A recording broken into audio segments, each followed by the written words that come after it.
Isang maulang umaga po sa inyong lahat, mga magulang ko't kapatid. Sa umaga pong ito ay pasalamatan natin ang Diyos, bagamat hindi maganda ang panahon. Pero yung ating pong pagising sa umaga, isang biyaya mula sa Panginoon. Ang tayo ay nagising ng may masigla at malakas sa pangangatawan.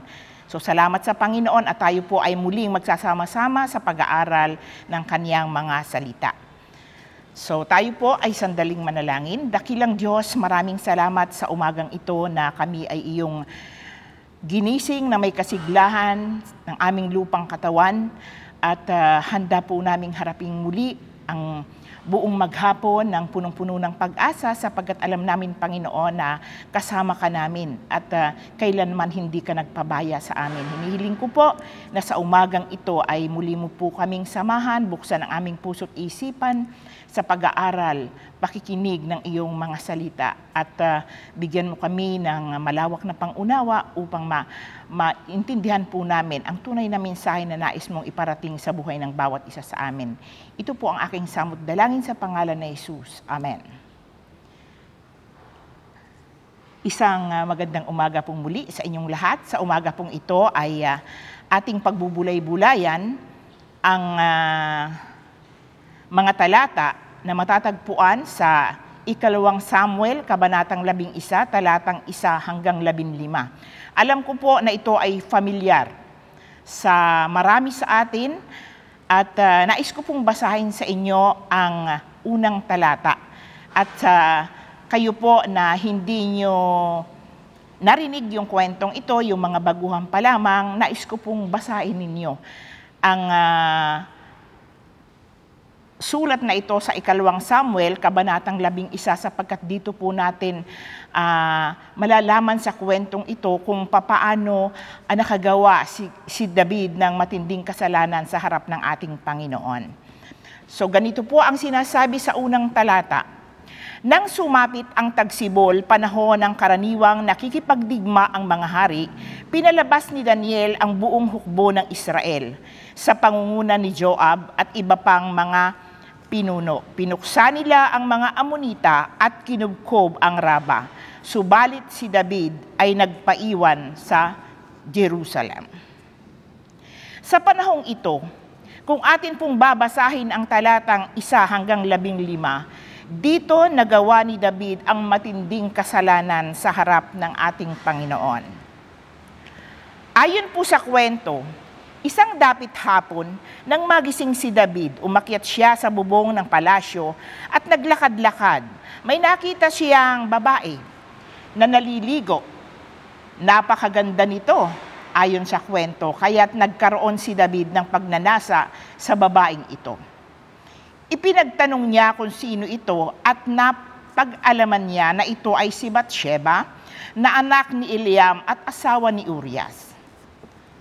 Sino po ba si Urias? Si Urias po ay isa sa napakagaling na kawal ni Joab na pinunong kawal ng sandatahan ni Haring David. Pinatawag niya ito at kanya itong sinipingan at pagkatapos pinauwi din niya. May pagkakataon po ba sa buhay ninyo na ginawa ninyo ang isang bagay kahit alam ninyong hindi ito tama? At ano ang nag-udyok sa inyo, bakit ninyo nagawa ito? Sa pangyayaring ito, nakapag-isip si David kung papaano mapagtatakpan ang kasalanang kaniyang ginawa. Pinauwi niya si Urias na tauhan ng pinunong hukbo ng kaniyang sandatahan na si Joab mula sa labanan, subalit hindi ito umuwi kay Bathsheba. Kaya't isang paraan na naisip ni David ay ang sulatan si Joab na ilagay sa unahan ng pakikipaglaban kung saan malakas ang kalaban para mapatay si Urias. Sa mga nangyaring ito, nakita ng Diyos ang paglapastangan ni David sa kautusan. Lihim itong ginawa ni David, pero alam nating lahat na walang maililihim sa ating Panginoon. Hayag man o lihim, mabuti man o masama, ipagsusulit natin sa Panginoon ang lahat ng ating ginawa o ginagawa. Si David ay napakalapit sa puso ng ating Panginoon, pero dumating ang pagkakataon na hindi niya napaglabanan ang tukso. Lahat tayo ay may kanya-kanyang kahinaan at ito ang sinamantala ng dyablo na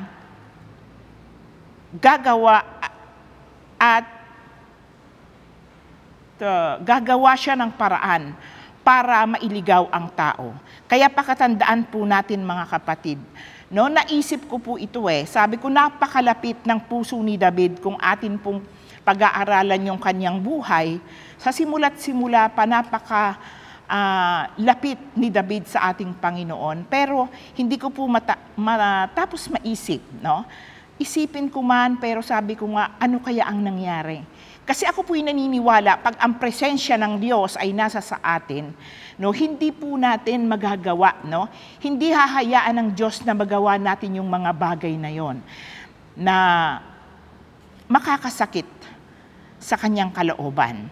Pero dito po nagawa ni David. Marahil, naisip ko, marahil nung panahon na siya ay naging hari, no, dahil marami pong naging asawa si David, no, marami siyang inasikaso, kaya nabawasan yung kanyang panahon para sa Panginoon. At kaya ito po ay, sabi ko nga, maging aral sa atin. Pag tayo po ay nanlamig at nabawasan ang panahon natin para sa Panginoon, doon po tayo papasukin ng kalaban. At diyan niya hahanapin yung ating kahinaan para tayo ay mahulog sa kasalanan. So, ano po ang itinuturo sa atin ng mga talatang ito sa 2 Samuel Kabanatang 11? Bilang mananampalataya at tagasunod na Jesus, tayo ay tinawag na mamuhay ayon sa kautusan at halimbawa ni Jesus. Bahagi nito ang paggawa ng tama sa lahat ng panahon at pagkakataon batay sa sinasabi sa kanyang salita. Magkaroon po tayo ng takot sa Diyos, sapagkat kailanman hindi natin matatakasan ang anumang kahatulan ng Diyos sa mga bagay na ginawa natin. Sinasabi sa Ecclesiastes o sa mga ngaral 12, talatang 13 hanggang 14, na sinulat po ni Solomon. Ang sabi niya po rito, sa kabila ng lahat ng ito, isa lamang ang aking masasabi. Matakot ka sa Diyos at sundin mo ang kaniyang mga utos, sapagkat ito ang buong katungkulan ng tao. Lahat ng gawin natin, hayag man ulihim, mabuti man o masama, ay ipagsusulit natin sa Diyos. Isa pang itinuturo sa atin sa mga talatang ito na lagi tayong lumapit sa ating Panginoon at manalangin na tulungan tayo sa panahon na tayo ay pinanghihinaan ng loob para mapagtagumpayan natin ang tukso. Malakas ang hatak ng sanglibutan. Hindi natin mapagtatagumpayan ang tukso kung wala sa atin ang banal na Espiritu. Manindigan tayo sa katotohanan.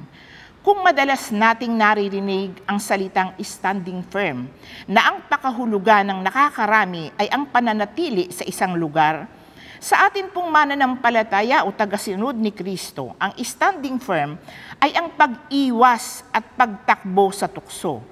Kung hindi nagtatagumpay ang paglaban at pagtanggi sa tukso, mas maigi or mas makabubuti na layuan ito or takbuhan natin ito. Lagi po nating tatandaan ang paalala ni Apostol Pablo sa mga taga-Korinto. Ano po yung sinasabi sa unang Korinto, Kabanatang 10, talatang 13. Wala pang pagsubok na dumating sa inyo na hindi nararanasan ng ibang tao. Tapat ang Diyos at hindi niya ipinahihintulot na kayo'y subukin ng higit pa sa inyong makakaya. Sa halip, pagdating ng pagsubok, bibigyan niya kayo ng lakas upang makayanan ito at ng paraan upang malampasan ito. So mga magulang ko at mga kapatid, sa pananampalataya, tayo'y magpakatatag. Malakas ang hatak ng sanglibutan at ang tukso ay laging nanindyan. Manindigan tayo sa katotohanan at manatili tayong tapat sa ating kapwa at lalong higit sa ating Panginoon. Tandaan po natin, ang mga tagasunod ni Jesus ay walang ibang standards para sa buhay kundi ang salita ng Diyos. Maraming bagay sa mundong ito ang maaring sumusubok sa paninindigan natin na palaging gawin ang tama. Ang tama ay kung ano ang tama sa mata o sa paningin ng ating Panginoong Diyos. To God be the glory. Tayo po ay manalangin. Aming Amang makapangyarihan sa lahat, maraming salamat sa iyong mga salita na nagpapaalala sa amin kung papaano kami mananatiling nakaayon ang buhay sa iyo na aming Panginoon.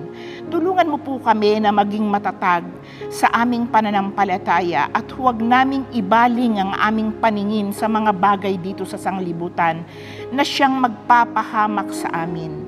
Sa halip manatiling nakatuon ang aming puso at isip sa iyo lamang na aming Panginoon, na sa simula't simula pa ay umibig na sa amin. Lagi mo pong ipaalaala sa amin na mayroon kaming Diyos na nagbuwis ng buhay para sa aming kaligtasan. Hinihiling ko po na sa panahon na kami ay tinutukso ng kalaban, pagkalooban niyo po kami ng kalakasang nagmumula sa iyo upang mapagtagumpayan ang ginagawa ng dyablo. Inaamin po namin na kami ay mahina. Pero kung kayo ay nasa sa amin at nananahan sa aming mga puso, sa aming buhay, lagi kaming magtatagumpay sa lahat ng bagay na aming gagawin. Patawarin mo po kami sa lahat ng aming mga nagawang kasalanan, sa isip, sa salita at sa gawa. Ito po ang aming samot dalangin sa pangalan ni Jesus na aming tagapagligtas. Amen.